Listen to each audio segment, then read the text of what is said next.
Ladies and gentlemen, welcome back to the channel. Today's video, as you can already tell by the title, we're going to be talking about the entire Europa League group stage for Celtic, reviewing, recapping, and just overall speaking about how things went for Celtic and what was, simply put, a very successful Europa League campaign so far to begin with.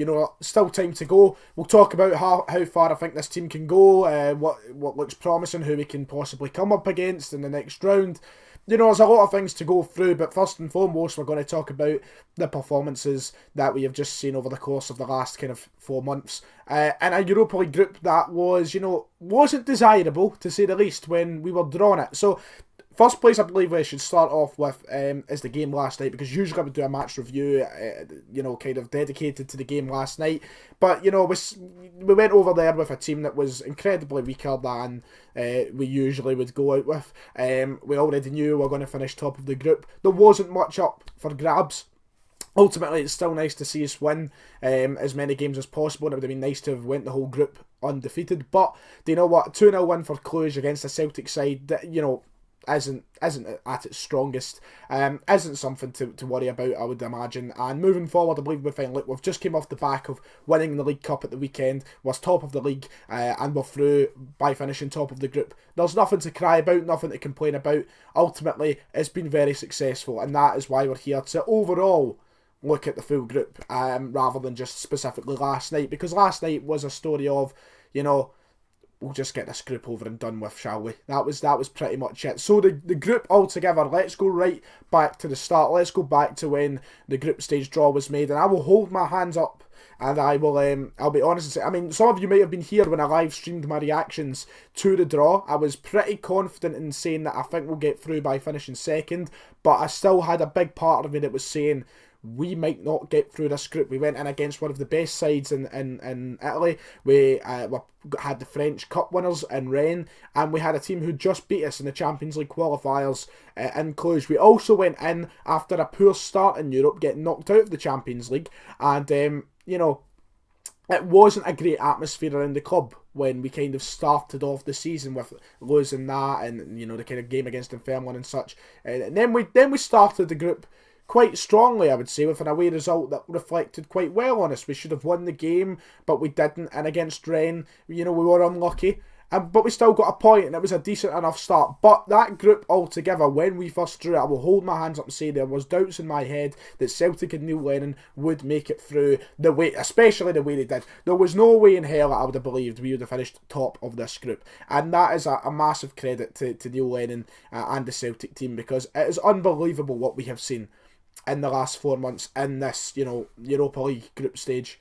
The matches against Lazio and everything else, which we'll come on to specifically.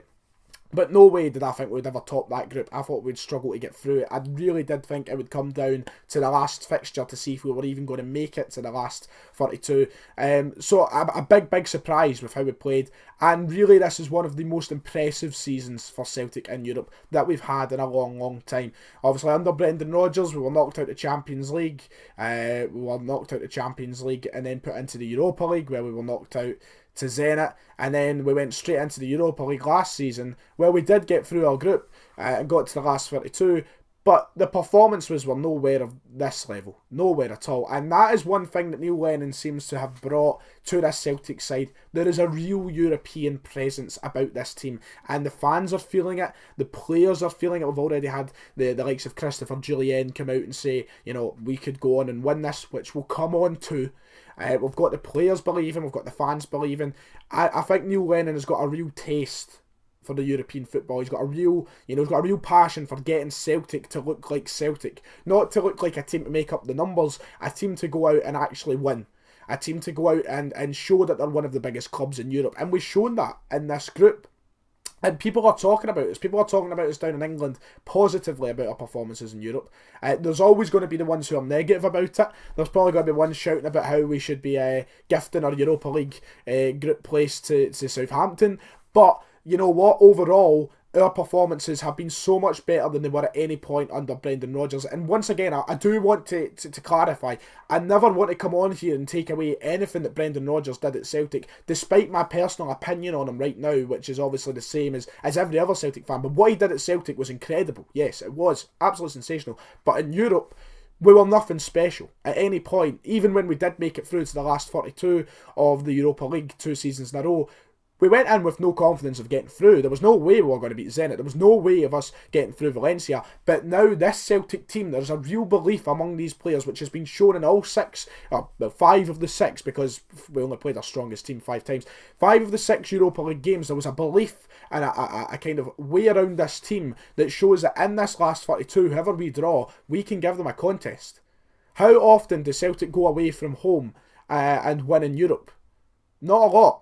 And we managed to go to Lazio, our first ever win away from home in Italy. I say away from home in Italy as if we play at home in Italy. Away in Italy, our first win ever. Because of a Celtic performance that day, which, wasn't, spectacular offensively, but we got the job done. Defensively, we kept our wit about us, we took our chances going forward, and ultimately we frustrated the opponent. Something that we've never been able to do over the past, 5 to 10 years in Europe, ever in Europe, really, since it's became the kind of Champions League and Europa League scenario. The performances against Lazio home and away were really an eye-opener to how far this Celtic team has come. And the players who are here are the players that are willing, the players who are actually wanting to move forward with Celtic and be part of history. You can see that everybody in this team is a key part. Everybody from the newcomers to the people who have been here, like Scott Brown. From Scott Brown to Jeremy Frimpong, there's a real togetherness in this team. I know Jeremy Frimpong he's not part of the Europa League squad, but I'm just using him as an example. There's a real togetherness in this squad, which has a lot of people believing moving forward into the last 42. If we go through each game to give a quick kind of flash on all 6 games in this. Rennes away, we were unlucky to win. Cluj at home, we done what we had to do. We got the win. We looked confident in our win. It was a stellar performance and we done it. Lazio at home, saved it till the end, but all game, kind of started on the back foot, but then we came right into it and we showed what Celtic can do. We showed that we can attack in Europe. Away from home, Lazio, I've already spoke about it, special. That was a special performance, and that is really the key moment in this group, if you ask me. At home against Rennes, once again, done what we had to do. Very impressive performance, and once again showed we can attack well. And I know Rennes were in a difficult situation heading into that game, but it doesn't matter. We're still a top side and we worked around it well. And then the last game against Cluj was really just, let's forget it. Let's forget that didn't happen, because it doesn't mean too much. What matters the most out of this whole Europa League group is the fact that we topped it, and we topped it with style. We nearly went undefeated until last night. And no one would have expected that going into this group. If you did expect it, I applaud your confidence. I really do, but I did not expect it. And it has got me believing heading into this last 32. It has been a very successful group. It's good to see the Thunder back and the Parkhead European nights back, to the extent of which they actually mean something and we're playing for something, and we have some confidence and faith among the fans. You don't like to go when it's flat. You don't like to go when you know you're going to get beat. And I know it's a completely different conversation from Champions League football when you're playing, Bayern Munich's and Man City's and Barcelona's and all the rest of it. But still, the principle is there.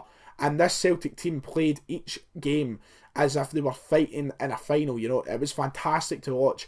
And Neil Lennon should be really proud of what he's established in this group of players that have been playing game in, game out in Europe. So going forward, what does this mean for Celtic? What should we expect going into the last 42? You've probably seen the list of teams that it is possible to play in the last 42. You've got like the Wolverhampton in there, you've got Eintracht Frankfurt in there. There's some very difficult teams, but also some teams that, I'd fancy our chances against. Now, people will be saying, what do we want? Do we want one of the harder games? Do we want a glamour draw? Do we want an easy tie? I will always be on the side of easy tie. I don't care what it is. I want us to go far in this. I don't know if I've got the same confidence as Christopher Julian and saying we can win it, but if luck's on our side and we can draw a easy one, who knows how far we can go. But this Celtic team has got me thinking, we can go over to Rome and beat Lazio. And Lazio have been absolutely tremendous. You look at how they've played in the last kind of few months in Italy. They have been tremendous. Their record has been sensational, and Celtic were the only team to beat them. Fantastic stuff. And that's something you don't usually see from a Celtic side in Europe. So who else can we beat? Who else can we beat away from home as well? Can we beat more teams to the standard of Lazio? Then if we can, then there is a conversation of how far we can go here. And maybe we have some faith in, developing us into a side that could get towards the final. I'm not saying we're going to get to the final, I'm not saying we're going to win it, but a side that can get towards there, work towards it, and have some confidence getting there, rather than a team who's going to, you know, fall flat in their arse after conceding 1 goal away from home. I think we have came such a long way from that. I know this has been kind of more of a ranty, ramble kind of video. I've just been kind of talking really fast. But you get my point. The Europa League... Man, that's so weird there, oh my god. It's been a great success, and I'm looking forward to the draw for the last 32. I will be sure to supply with my reaction to that when it does happen, and what I will think will happen when it comes to February time. Hopefully, maybe we'll be able to go to the game as well. Hopefully. Maybe we'll draw Roma, and I'll be there again. Who knows? If you have enjoyed the video, make sure to hit like and subscribe. Let me know your opinions to my opinions in the comments below as well. Much appreciated the support, guys, coming towards the end of the year. And I'll see you all next time.